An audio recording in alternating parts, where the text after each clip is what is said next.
I am a primary school teacher, so my schedule is fairly fixed. I have set working hours at school, and on Tuesday afternoons I usually have a staff meeting which lasts until 6 p.m, so usually get home before 7:00 p.m. My wife Kathy has been married to me for 31 years, and she often feels tired because she goes to the gym on Tuesday evening, so I usually take the initiative to prepare dinner while she takes a bath and deals with other household children. However, one day, our supervisor suddenly cancelled the staff meeting and it was only 3:30 p.m, so I decided to go home early to prepare dinner. I also wanted to take care of some of the remaining household chores before Kathy got back from the gym. I've noticed lately that she's become increasingly distant, and I was hoping that having dinner together in a relaxed atmosphere away from the constraints of the daily household chores might rekindle our intimacy and passion. Our marriage has been going through a difficult time, often revolving around financial issues. I've observed that Kathy wants more control over various aspects of our lives, and she can become very stubborn and argumentative when things don't go her way. Despite these challenges, I consider myself a patient person. Today I returned home as usual and parked in the garage. A little distance from our house. We do this to ensure that the children's sleep is not disturbed by the noise of the car. Their sleep is not only precious for their health, but also for our sanity. A sleep provides us with quiet time to recharge. After parking, I strolled into our 2-story house and noticed that Kathy's car was in the garage. But this is a common sight when she goes for her workout, as she prefers to take the bus to the gym as I enter through the back door. My first thought is to tidy up the space. I have an knack for fixing things around the house, so all the door hinges and moving parts are well maintained and free from no noise. Nothing annoys us more than noisy doors or creaky hinges. However, the first thing that catches my eye is Kathy's handbag, which is still sitting on the kitchen counter. I knew it would upset her, as she was very particular about keeping her things close at hand. This unexpected sight distracted me, and I began to notice other unusual things. Her gym clothes, a form-fitting leotard, and a large towel were lying on the floor near the kitchen counter. And then I heard always coming from the bedroom upstairs. I guessed that Kathy might have suddenly fallen ill, so I carefully walked up the carpeted stairs, almost tripping over a pair of men's shoes left on the step. Those shoes definitely weren't Mandy's, nor were the trousers. Shirts, vests and socks scattered elsewhere on the stairs mixed in with Kathy's special underwear that was only worn on special occasions such as our wedding anniversary. I stopped. My skin grew clammy, my blood pressure plummeted, and my heart stopped beating for a moment. I had to sit down on the stairs to calm myself down. My suspicion turned into anger, a feeling I rarely experienced. I used to be a teacher and had to manage 30 children every day, so I became calm and collected. But now I had lost that calm. Adrenaline surged through my veins and I felt a rage I had never experienced before. I had never even really fought before, and these emotions were completely foreign to me. Amidst these strange feelings, curiosity drove me to carefully climb the stairs and enter the closet we shared.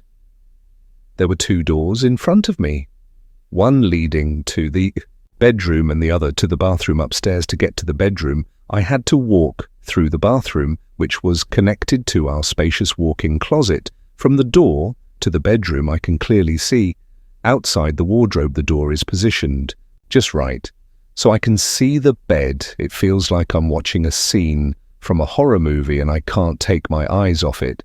I've always heard the moans and groans, but now I feel a strong mix of anger and disbelief. I grab my phone and start recording what I'm seeing. I know I'll Need this video later to convince myself that this is all real and I'm not in the middle of a terrible nightmare. It would become evidence of the impending conflict with Kathy. My gaze remained fixed on the painful betrayal before me. She was my wife. My lover, my life partner, and I had trusted her with my life only to find her in bed with another man. She was the mother of our adult children, a woman in her 40s, who worked hard, participated in charitable activities, and professed her love for me. Above all else, this was the ultimate form of betrayal, and I had to stop recording, quietly make my way down the stairs and leave our house. I started walking aimlessly and eventually found myself in a park a few miles from home. I splashed water on my face and sat down to listen to the recording on my phone. I turned the volume down so as not to disturb the children playing. Nearby, the destruction of my life and everything I had considered normal was captured in digital reality on the screen of my phone. It was the wreckage of our Maserati, and at that moment I finally let out a loud cry. It was around 700 p.m. I usually returned home after the staff meeting when I got home and stood at the back door. Kathy noticed that something was wrong with me. She immediately noticed that I was disheveled. My eyes were red and puffy and my face was pale. She asked, with concern, "Honey, what's wrong? You look terrible. Is everything okay? I'll go get you a drink. Are you okay?" Her eyes betrayed her concern. Unable to tell her of my real unease, I answered with a trembling voice, "It's actually nothing, probably a bad stomach. Maybe it was the lunch. I want to go take a shower and go to bed." Kathy responded, "Okay, hang on, but take a container to bed. If you vomit, you might stain the clean sheets." Those sheets were once clean, but now they were stained with something worse than last night's dinner betrayal. I replied firmly that it was okay, that I would sleep in the spare room until I felt better. And then I went downstairs to the spare bedroom. As I did for the next few days, Kathy continued with her usual life as if she didn't care about my discomfort. I was an autopilot at work and continued to sleep in the spare bedroom on the pretext of being possibly ill. I knew I couldn't keep up the pretense for long, and eventually I moved back into our bedroom, but sleeping in that treacherous place was a challenge. Kathy carried on as if nothing had changed. Monday arrived and I decided what to do next. I needed to figure out what Kathy was doing and what I needed to plan. My life without her informed the headman master that I would be undergoing an unexpected medical procedure the next day, and he arranged for a substitute teacher to take my class on Tuesday morning. I left the house as usual, but parked a few blocks from our neighborhood and walked back to our street, knowing the back entrance to the backyard near our house carefully, making sure not to be seen by the neighbors. I went to the garage at the back of the house, where I changed into casual clothes and soft-soled shoes suitable for quiet walking. Then I began to wait. I remembered that when I had unexpectedly returned home last Tuesday, there had been no spare car, so I could not rely on the sound of the car arriving to alert me to any visitors who must have come quietly. I crossed the garden until I reached a spot where I could observe our front door while being hidden from passers-by by the hedges and shrubs we had planted. I waited for Kathy and could hear her doing her daily household chores, completely unaware of my presence. Her confidence in her daily routine was evident as she tackled the kitchen, washing the dishes before moving on to the living room to vacuum and dust.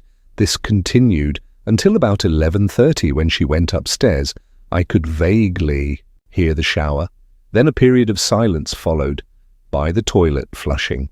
About 45 minutes later, she returned downstairs, opened the front door, which was left ajar, so that any potential visitor would not hesitate. I didn't have to wait long. About 12:30, he arrived. I don't know who he is, but he came in from the left side of our front door, and my phone recorded about 10 seconds of video capturing a P profile and even almost a direct view of his face. He didn't hesitate, walked through the door, and kept going. The next words I heard sent shivers down my spine. "Hey honey, I hope you're dressed for big sports." Kathy's response was, "Of course that you always liked it when I wore these. I sometimes wonder if it was these that first attracted you to me. Or maybe it was because..." I'd seen them enough to confirm what was going on between us. Their familiarity suggested that this wasn't a one-off. As they moved to the bedroom, I retreated to the garage, trying to sort myself out, my heart pounding as I tried to figure out some pressing questions. Who was this man? I doubted there was any future intimacy between her and this man. I saw no signs of protection, which worried me about the possible risks she might be taking with other men. IPR wondered why she never talked about her feelings. I remembered that Kathy had been working out at a nearby gym for 2 years, where she had made connections with local married women and participated in charity events. Perhaps the gym could answer our questions. As a teacher, I had access to computers, printers, and other resources. I decided to start my investigation by printing out photos of my phone and find out who was involved. Maybe that would finally get to the heart of the matter. I suggested going with her to see if I wanted to become a member too, especially since I had a break from school due to midterm exams. Kathy didn't really like the idea and made excuses like it was just a bunch of married women there, and we mostly just talked while exercising or something, but I persisted and managed to go with her to the gym the following Thursday. When I walked into the gym, it felt like a scene from an old Western movie. Everyone turned to stare. All eyes were on me as the strangers entered the salon and I noticed some whispering among the ladies. Kathy shrugged it off, explaining that they weren't used to seeing her accompanied. During her usual workout time, the workout started with the usual warm-up and stretching, followed by about an hour and a half of alternating exercises to work different muscle groups. I tried to keep up, but had to take a break for about 45 minutes because my blood sugar was dropping.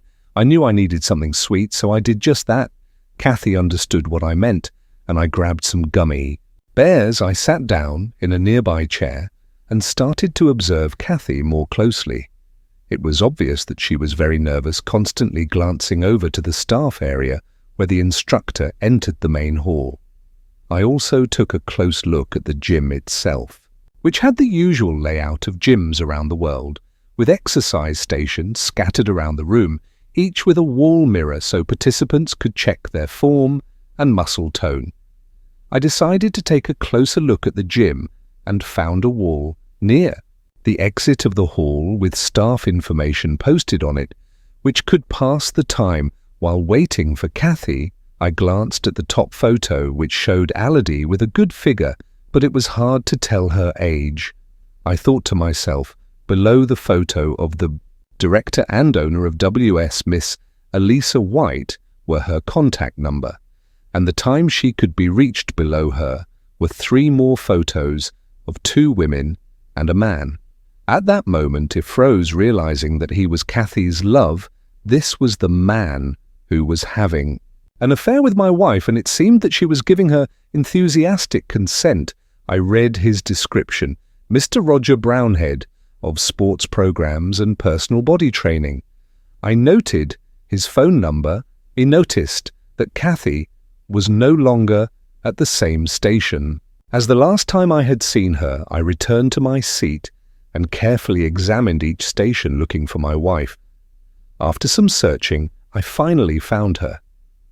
It seemed that she was having a desperate conversation with a man who was half obstructed by some weightlifting equipment. He seemed to be near the entrance to the staff area and was apparently being prevented from entering by Kathy. She gestured for him to leave and hurried back to the platform where she was supposed to be. She didn't notice that I had watched her leave while we were talking, and I felt a wave of discomfort. When Kathy returned to my spot, I was obviously feeling uncomfortable, and she asked me if I was okay, and if it would take a while for my blood sugar to return to normal. I replied, "Yes, I'm fine now. Are you ready to go?" Before she could answer, Mrs. WS announced over the gym's public address system that tonight's final practice of the routine would not be going ahead because Mr. Bondi had suddenly become ill and had to leave. This news caused most of the women present to complain and express their dissatisfaction because Mr. Bondi's classes seemed to be the highlight for many of them. "I think this needs investigating," I thought as I glanced at Kathy. She had remained silent when the announcement was made, but seemed relieved. Kathy quickly said, "Let's go," and she took her towel and handbag from where everyone stored their things. We were just about to go when a woman I didn't recognize initially approached Kathy. "It's such a shame that Roger won't be able to finish the session as usual tonight," she commented. Kathy replied yes. She walked over to her car, indicating Ina clear way to the woman that she did not want to discuss the matter at that moment. "Okay, goodbye," Kathy said, dismissively, getting into her car faster than ever. The journey home was quiet and Kathy looked very relaxed. She tilted her head back, her eyes closed, and seemed to deliberately slow her breathing. I couldn't help noticing her behavior, and perhaps now that she seemed to have relaxed, I could find out more. So it was really an interesting workout, darling. I noticed that the gym has a very comprehensive range of facilities. No wonder you look so fit and trim. Thanks, darling. You're absolutely right. They offer a wealth of classes, and I love going there. The ladies, they're ivory friendly too. It's just a shame about Mr. Bondi. I pressed on. "You mean Brown?" She corrected me too quickly. "Roger, I meant Roger Brown. He usually ends each session with an exercise that really challenges everyone's physical limits and gets them to MIT levels." I was disappointed that he wasn't there tonight. I couldn't help thinking that she was lying through her teeth. I knew perfectly well what Mr. Bondi's test of her physical limits was. But I just said, maybe next Thursday. He'll feel better. I couldn't get the idea of my wife's impending intimate encounter with Mr. Bonding next Thursday out of my head. It was time to start work. Next week, there would be the school run. For those of you who are not familiar with it, it is where the teachers supervise the parents as they drive their children home from school. It is usually a chaotic scene. The children are eager to get home, to chat with their friends, and suddenly they see their parents for the parents. It is a time of patience as they need to search for their children in the stop-and-go traffic of the car park, hoping that they will be ready when it is their turn. To my surprise, as the time to pick up the children approached, a car stopped in. The driver was the lady who had tried to strike up a conversation with Kathy at the gym the night before. She greeted me and said, "Sorry, I'm picking up my child for the first time and I have no idea what time it is. Is my son AR here?" The teachers are used to this, especially if someone is new. I assured her that I would go and find Arist. While my colleagues supervised the remaining children, I found Arist near the classroom, chatting with another member of staff's child. "Arist, your mum's here to pick you up. Come with me to the pickup area," I said. He seemed a little confused by this. He was in his last year of primary school and didn't seem to me the sort of person who would forget a pickup. It was strange. Mum is usually with her fitness instructor on Friday afternoons. He says she often arrives late to pick me up at my previous school. She sometimes didn't arrive until around 5:30 p.m. My suspicions grow as I hear the sound of Coach Jim. I continue the conversation, trying to remain calm. "Feel free. It's good to see your mum taking care of her health. Exercise is an important part of a healthy lifestyle. Do you know the name of the instructor?" I hope the answer doesn't confirm my suspicions. Oh, his name is B or something. Alistair replied that he also gave private lessons in people's homes a lot, and that was what I wanted to do. When he grew up, Mum really enjoyed his working out with him on Friday evenings, and she comes home very relaxed and radiant. Friday is always takeaway night because Mum rarely has time to cook. I never imagined that the strapping man was not just with my wife. I walked Alistair back to his car, and his mother thanked us for our concern. No problem, I said, it's part of the service. By the way, I don't think we've met before. I'm Ben Davies. The kids call me Mr. D. Nice to meet you, I said as I shook her hand. She introduced herself. Hi, I'm Nancy Williams. I remember seeing you at the gym last Thursday. I was there with my wife, Kathy. Sorry, she seemed in a hurry. When she left, Mr. Bond's absence seemed to disrupt everyone's schedule that evening. Her entire demeanour suddenly changed dramatically previously. She had just been an apologetic parent picking up her child from school. She suddenly turned pale, looked nervous and almost trembled as she said, well, okay, goodbye, sir, goodbye, and quickly drove off. It was time to plan my future. I believe I had already outlined this future with my then partner, Kathy. It looked grim for me, probably not for anyone else, and certainly not for Kathy. My anger drove me down a path of revenge I never imagined, and I began to scrutinize all the important but often overlooked details of our daily lives. Who paid the bills, which insurance company we used, what the utility bills were, from which account we paid them, and when, as the database of this information expanded, I discovered that our mortgage was only a fraction of the outstanding balance, and my retirement account had grown to $900. 000. I couldn't help but thank the Teachers' Union for conducting a comprehensive online survey without informing Kathy and insisting that mandatory pension contributions be part of the basic employment conditions for teachers. I reluctantly concluded that we would have to split all our assets equally, which was an inescapable fact. Our children were now financially independent, and we did have 30 EBRU0 in our cash account, which we had planned to use for an overseas trip. Unfortunately, that trip was now off. My first step was to use up the money in the account as quickly as possible before Kathy found out that I had discovered her betrayal. I quietly caused a few household appliances to suddenly malfunction when Kathy was away. I would unplug the appliances and claimed that Mr. Soano had come to repair them, charging a cash fee that was slightly less than he said it would cost. I would hide the cash and repair the appliances myself. In this way, I managed to hide about $20. 000. I also bought tools and other items, always paying in cash and returning them the next day for a cash refund. I admit it was deceitful, but the value of honesty and trust had already eroded in our relationship because of Kathy's behavior. The whole thing had turned me into a liar in a way I never wanted to be.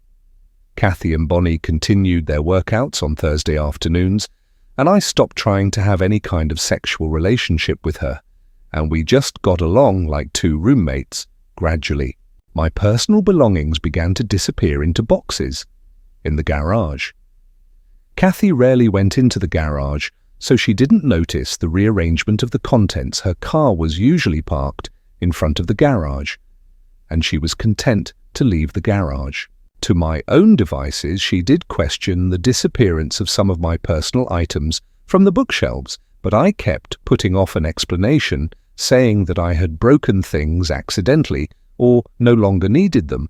Kathy was satisfied with these answers, mainly because most of my belongings did not fit her preferred color scheme or the intended ambience of the room. When I got rid of most of my things in this way, it didn't significantly change the atmosphere of the house, which made me realize that in many ways I had succumbed to Kathy's influence. I drew as much of my pension as possible and bought a small house on the outskirts of town It was very compact, with just 2 bedrooms and aviary, small yard, but it had a garage and was conveniently located near my place of work at the school. What's more, the remaining mortgage balance made it easy for me to pay the monthly repayments even with only half of my salary.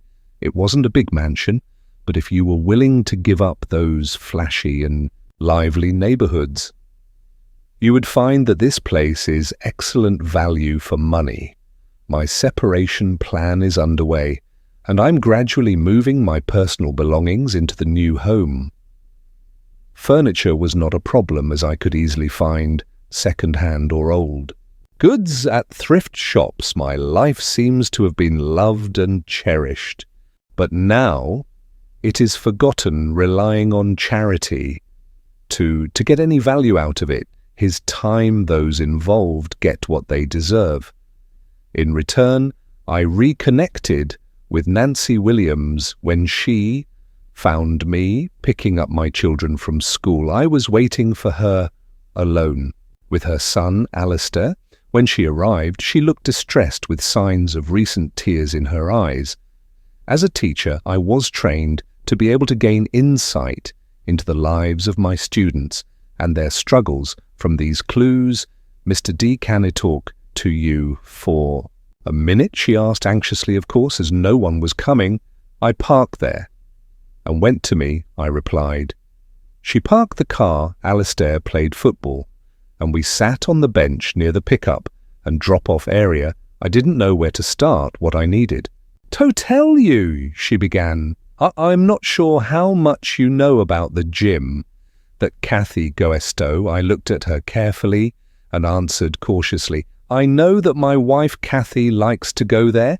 It's good for helping her stay healthy and active." She hesitated, obviously, finding it hard to say, and then continued, "There's something you should know about what goes on there," to cut to the chase as quickly as possible. I asked, "Does this have something to do with Roger Brown?" She responded vehemently, "You have no idea how much that pig is involved. I may know something about that, but please continue," she said confidently.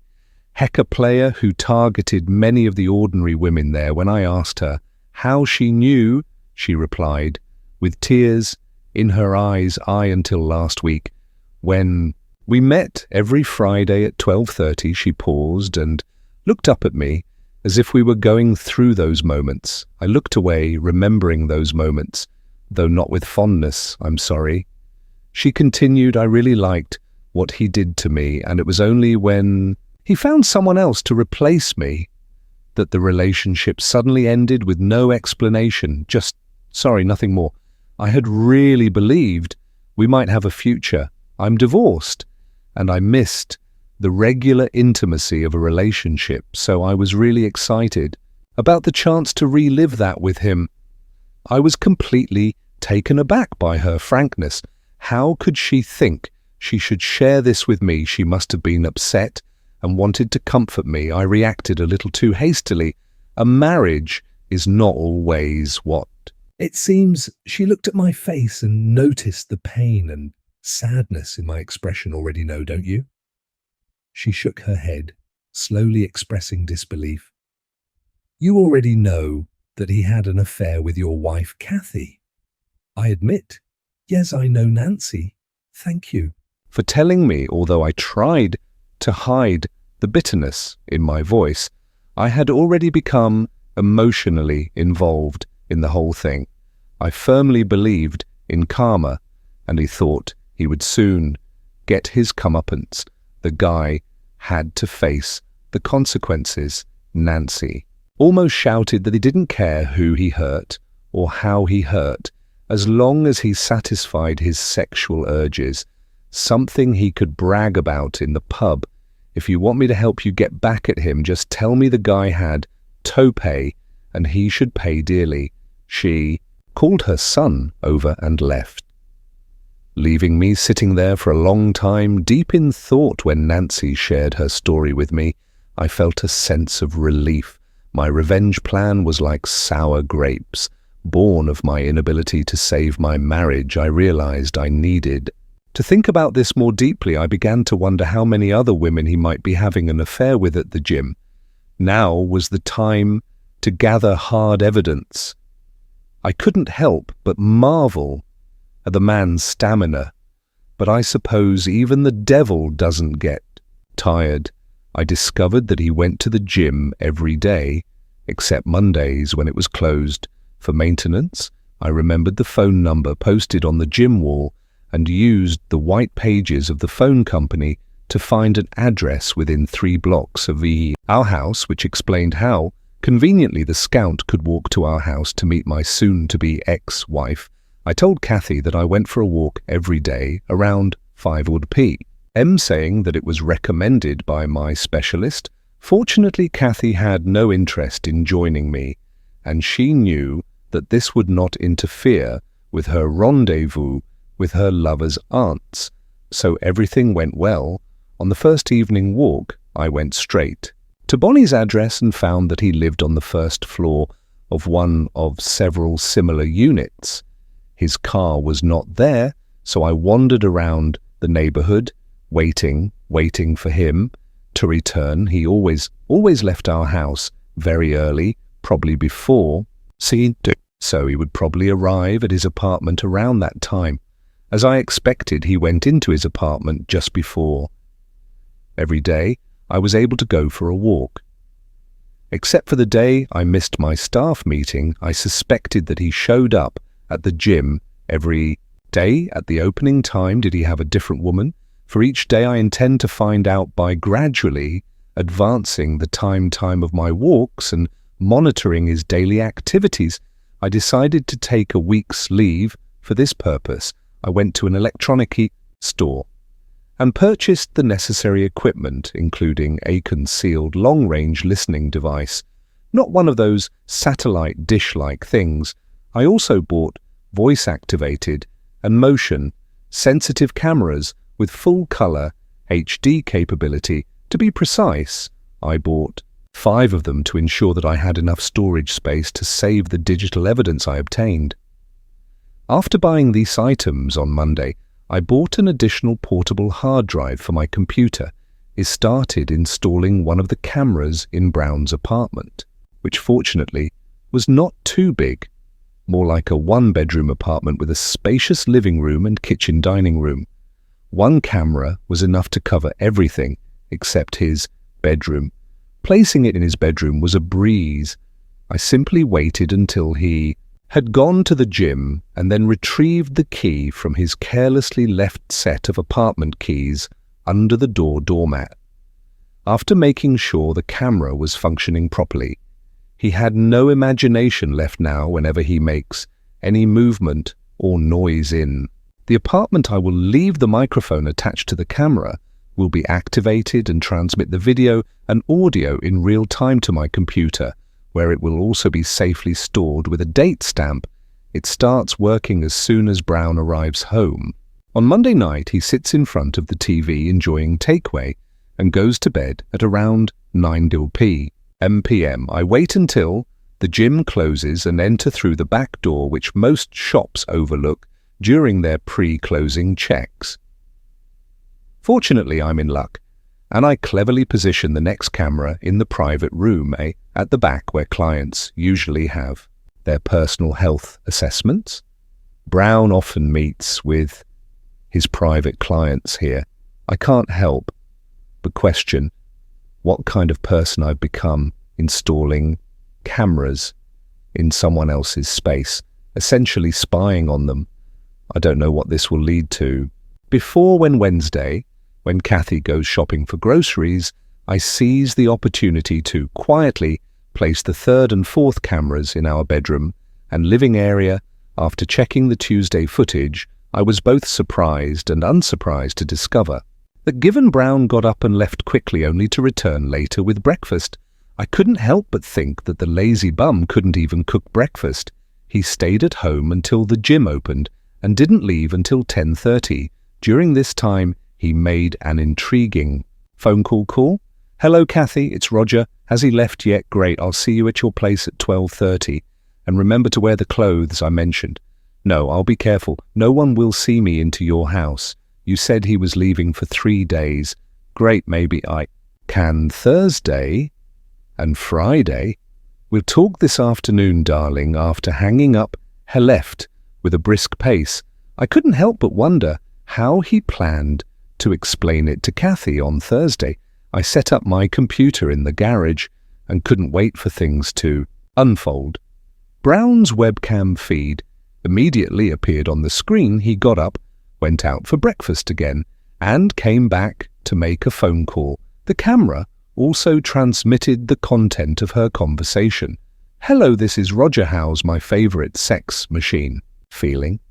Today, Roger, don't say things like that over the phone. You never know who's listening. Fortunately, my husband has already gone to work. We'll meet at 12:30.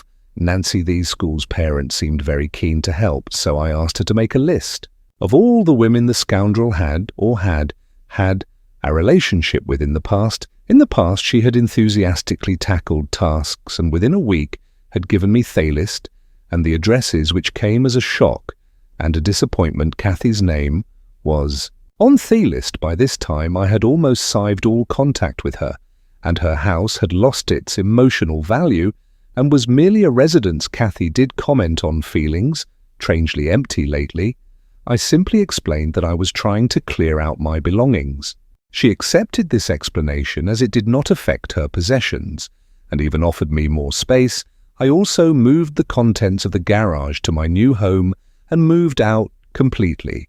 It only took me 20 minutes to pack the remaining items and drive away. I consulted a divorce lawyer, and all the necessary divorce papers were ready for immediate service. The financial side was also taken care of. The savings for the holidays were emptied, and the money transferred to my personal account. I carefully kept all the receipts for fictitious purchases neatly filed in a folder just in case.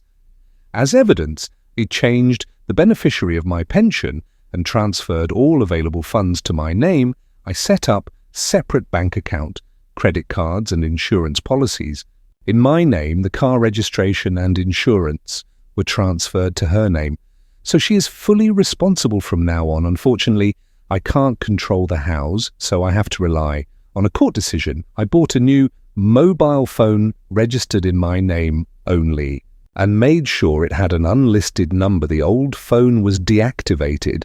I sent a packet of information to the husband or partner of every woman Nancy listed.